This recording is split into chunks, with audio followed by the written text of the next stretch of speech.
Alright guys, so don't forget to ask the judges or the audience if we're ready. Okay. Is the audience ready? Yeah!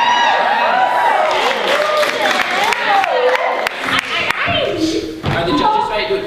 Do we have to ask both of those or just... For our purposes today and for this evening, you'll ask if the audience is ready. But when you're in the room, you will only ask if the judges are ready. Okay, because everyone will be really quiet. Okay. Oh, yay! Okay.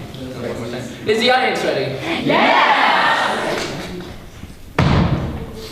Ladies and gentlemen, I say to you, cast out the cheap thrill of the car chase for the splendors of the sonnet. Exchange the isolation of the iPod for the gentle idols of the I am. Imagine a world where manly men wear pink tights with pride. This is my dream, ladies and gentlemen, and it begins here, tonight. Join us on this, our holy quest. Code BZQ presents The Complete Works of William Shakespeare Abridged by Adam Long, Daniel Singh, and Jess Whitfield. Now on with the show, and may the bard be with you. Our next play, which Shakespeare wrote as a 24-year-old starving artist. No surprise that an obsession with food dominates his first tragedy. The primitive revenge drama, Titus Andronicus, which we now present as a cooking show.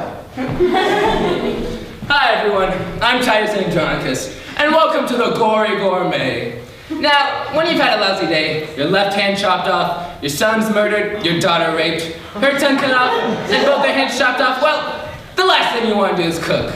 Unless, of course, you cook the rapist and serve him to his mother at a dinner party. My daughter, Lavinia.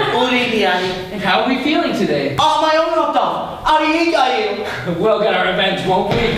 Now, hard villain, grind your bones to dust. Come, Lavinia, receive the blood.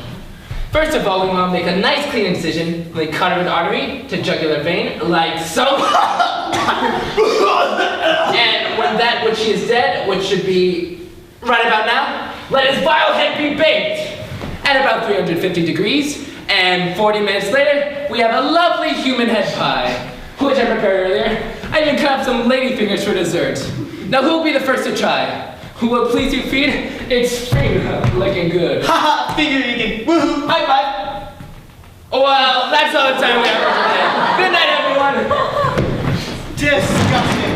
But inexplicably, it was the biggest hit of Shakespeare's lifetime, which allowed Shakespeare to broaden his artistic horizons, revealed in the dark and brooding tragedy, Othello, More of Venice.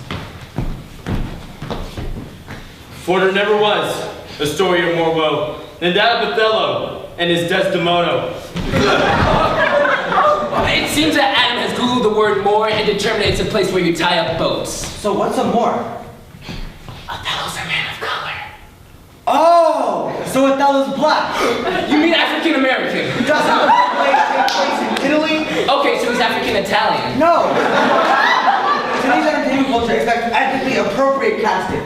We can't do without a genuine spaghetti-loving homeboy. Guys, I got this idea. It's sort of old school and it's totally boatless.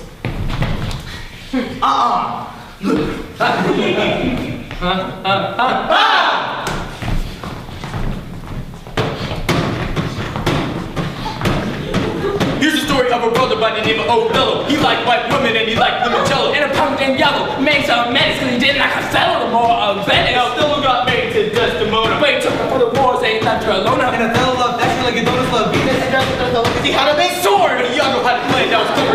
He was trying to use Slap. you sort of up. He said I'm gonna shop the more. How you gonna do it? Tell us. One of those tragic bodies that is too damn jealous. I need to cut his bone. So he finds some sucker by the name of Cassio. And Othello said, "Damn, this is getting pretty scary." So he pulls out his blade and come here, Harry Carey. Do that funky more thing, my boy.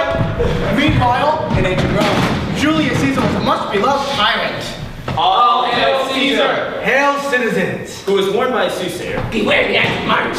The great Caesar, however, was doing no other. What the hell are the Ides of March? The 15th of March. Why, that's today.